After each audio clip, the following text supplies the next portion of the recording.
আমার মামুনের নামে এই বয়সে 6টা মামলা।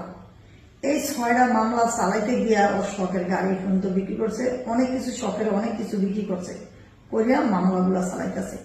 এখন গেছে উমরা করতে, হজে গেছে, আল্লাহর পথে গেছে, আল্লাহর দিদারে গেছে, যাতে ভুল করছে আল্লাহর কাছে মাপ চাইতে গেছে, ক্ষমা চাইতে গেছে। উহুন থেকে আসার পথে কি আসার পরে পরে কি কি ইয়ার থেকে বিমানের থেকে আবার মনে হয় আমার ভিতরে অ্যারেস্ট করে নেব, কেননা ওর নামে ওয়ারেন্ট বাড়ি করছে। ওয়ারেন্ট বাড়ি করছে, এমনও হইতে পারে যে এয়ারপোর্ট থেকে দূরেও বলতে পারে, আমি মা আমার কাছে নাও আসতে পারে, যাইব জেলখানা। তাই আমি মহামান্য আদালতের কাছে সুদৃষ্টি চাই, একটু তার কাছে একটু বিচার চাই।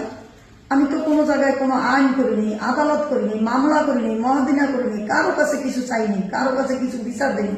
আমি আজ বিচার দিতে আছি সবার কাছে যে আমার ছেলেটারে সুদৃষ্টিকে দেখবেন। আর আমার এই মামন ছাড়া আমার কেউ নাই।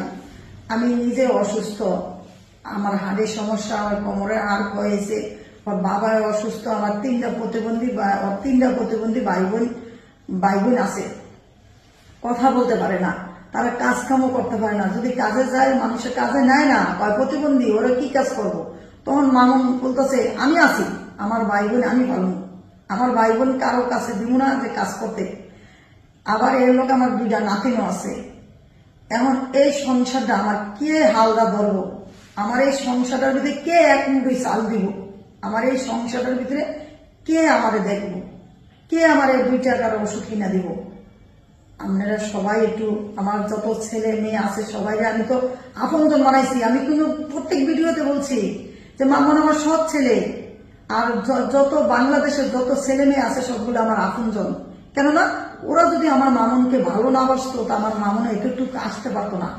তোমরা সবাই ভালোবাসছো বিদায় মামুন এই পর্যায়ে আসছে, আর তোমরা ভালো না বাসলে আসতে পারতো না। এখন আমি চাই আবার তোমরা একটু মামুনের পাশে দাঁড়াও। মামুন একটু হজে গেছে, ওখান থেকে যাতে বিমানে নাইমা আমার বুকের দন আবার আমার কাছে ফিরে আসে, এটাই তোমাদের কাছে আমার দাবি। আর মহামান্য আদালতের কাছে তো আমি চাইছি, আদালত আমার কি ইয়াটা দেয় আমি একটু দেখবো। বাবা, তুমি আমার একটু